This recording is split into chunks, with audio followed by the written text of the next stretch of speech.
New marine terminal সম্পর্কে আমরা যতটুকু জানি, আমরা দেখছি যে এই প্রতিষ্ঠান একটা লাভজনক প্রতিষ্ঠান এবং আমাদের দেশ তার নিজস্ব ব্যবস্থাপনায় এই বন্দর তারা ব্যবস্থাপনা করছে এবং এখনো পর্যন্ত যতটুকু আমাদের কাছে খবর আছে যে এই ব্যবস্থাপনা যথেষ্ট ভালো এবং একটা লাভজনক বন্দর হিসেবে এটাকে আমরা জানি। প্রধান উপদেষ্টার বক্তব্য আমরা শুনেছি, খুব ভালো ভাবে তিনি ব্যবস্থাপনার কথা বলেছেন, দক্ষতার কথা বলেছেন, অথচ বন্দর হচ্ছে একটা কৌশলগত সম্পদ, শুধুমাত্র ব্যবস্থাপনা দক্ষতা দিয়ে সেটা চলে না, এটার সাথে নিরাপত্তার প্রশ্ন, এখানকার সাথে জাতীয় নিরাপত্তার প্রশ্ন, এই প্রশ্নগুলোর কোনো ধরনের সুরাহা না করে এই বন্দর বিদেশি কোম্পানিকে দেওয়া, সেটা আমরা মনে করি আমাদের দেশের স্বার্থ বিরোধী হবে, আমাদের দেশের জনগণের স্বার্থ বিরোধী হবে। এই কারণে আমরা আমাদের বন্দর বিদেশি কোম্পানিকে দেওয়ার বিরোধিতা করেছি।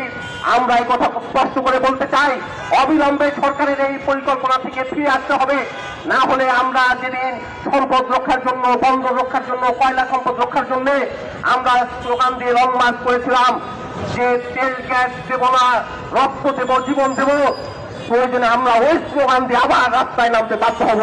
ফলে বন্ধুগণ, এই জায়গা থেকে আমরা এই বন্দর বিদেশি দেওয়ার বিরোধিতা করছি।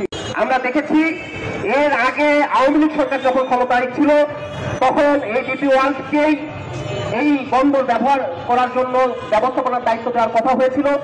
তখন সেখানকার শ্রমিক কর্মচারীরা আন্দোলন করেছিল এবং সেই কারণে শেখ হাসিনা সেখান থেকে সরে আসতে বাধ্য হয়েছিল। আমরা গণ অভ্যুত্থানের কথা বলি, আমরা ফ্যাসিবাদে ফিরে যাব না এই কথা বলি, অথচ ফ্যাসিবাদী সরকার যে নীতি নিয়ে পরিচালিত হয়েছিল সে একই নীতিতে বাংলাদেশের পরিচালিত হচ্ছে, এটা আমাদের জন্য খুবই উদ্বেগজনক ব্যাপার। আমরা দেখছি যে সুন্দরবনে রামপাল বিদ্যুৎ কেন্দ্র হয়েছিল আওয়ামী লীগ সরকারের সময়, সেটা বাতিলের দাবিতে আমরা আন্দোলন করেছি, সুন্দরবনে রামপাল বিদ্যুৎ কেন্দ্র বন্ধ করা হয় নাই। রেন্টাল কুইক রেন্টালের বিরোধিতা আমরা দীর্ঘদিন ধরে করেছি, সেই বিষয়ে সরকারের স্পষ্ট বক্তব্য উপস্থাপন করা হয় নাই।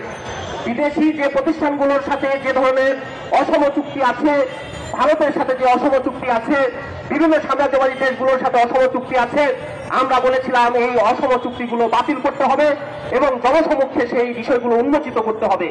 এই সরকার 9 মাস পেরিয়ে গিয়েছে, আমরা একটা গণঅভ্যুত্থানের মধ্য দিয়ে এই গণঅভ্যুত্থান পেরিয়ে 9 মাস পেরিয়ে এসেছি। এই সরকার স্বাভাবিকভাবেই বাংলাদেশে যে কারণে আওয়ামী লীগকে ফ্যাসিবাদ কায়েম করতে হয়েছিল তার বিপরীত নীতিতে চলবে, অর্থাৎ ফ্যাসিবাদ কার্যকর হয় না এরকম একটা নীতিতে পরিচালিত হবে, এটাই আমাদের চাওয়া ছিল।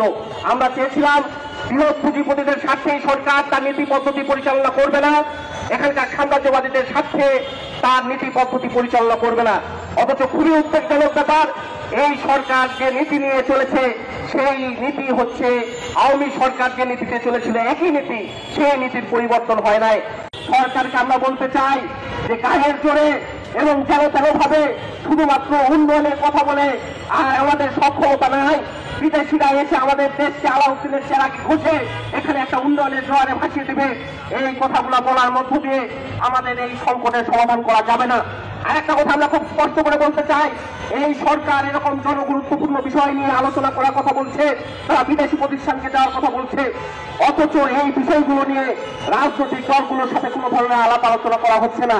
এটাও আমাদের গভীর উদ্বিগ্নতার ব্যাপার যে এরকম জনস্বার্থের বিষয়, জাতীয় স্বার্থের প্রশ্ন, নিরাপত্তার প্রশ্নে এই বিষয়গুলোর সাথে যুক্ত বিষয়গুলো অবশ্যই রাজনৈতিক দলগুলোর সাথে আলাপ আলোচনা করে সিদ্ধান্ত নিতে হবে।